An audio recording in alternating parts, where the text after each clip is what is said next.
Did you ever think that the seaweed in the sushi you're eating could be changing the lives of people in the world's most remote places? Like here in West Papua, more than 3,000 kilometers from the Indonesian capital, Jakarta. It's not only difficult to reach, but for decades it's been plagued by conflict. So it's been a challenge to create economic opportunities here. Until now, Iskak Indrayani is a buyer for one of Indonesia's biggest seaweed processors. She's never traveled this far east of Jakarta before, but she's come today because she's heard that the farmers here are producing seaweed of a surprising quality.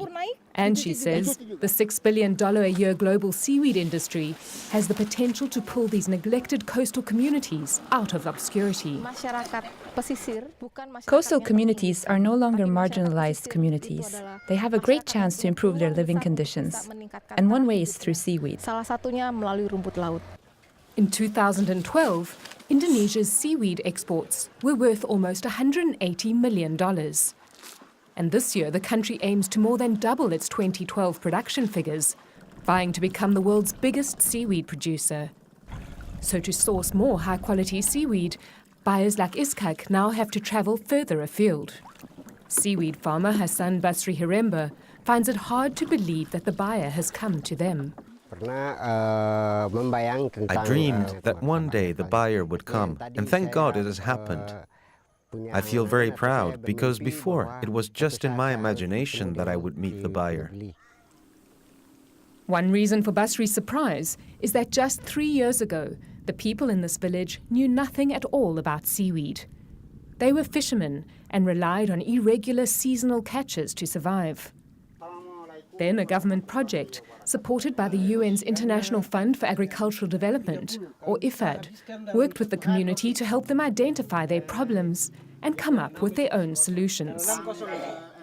From the success of neighboring communities, they knew that seaweed was the answer. They elected Abdul Halik Golab to be trained in all aspects of seaweed production, and his job is to pass on this knowledge to the rest of the group. The change in their lives has been significant.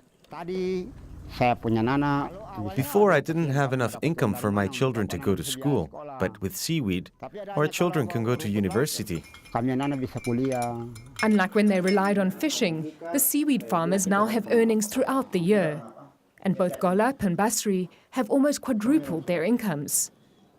And after today, it looks like their incomes will keep growing because Iskak, the buyer, is very impressed with what she has seen. If the community welcomes our initiative to work together and they can produce enough seaweed from this area, we want to build a long relationship with them so they become a fixture of the company and the company can depend on them. And it looks like the community will certainly welcome this initiative. When the company has a direct collaboration with us, we can change the face of this village. We can build better houses. We can expand our planting areas to grow more. In fact, Basri is so convinced about the future of seaweed that he is already involving his whole family in the business. I'm hoping that if I teach my children about the planting of the seaweed, they can pass it on to their children. That's my goal. And with the next generation already learning the ropes, seaweed can become a sustainable business here, giving young people a good reason to remain in this remote village and help Indonesia reach its goal to become the world's biggest seaweed producer.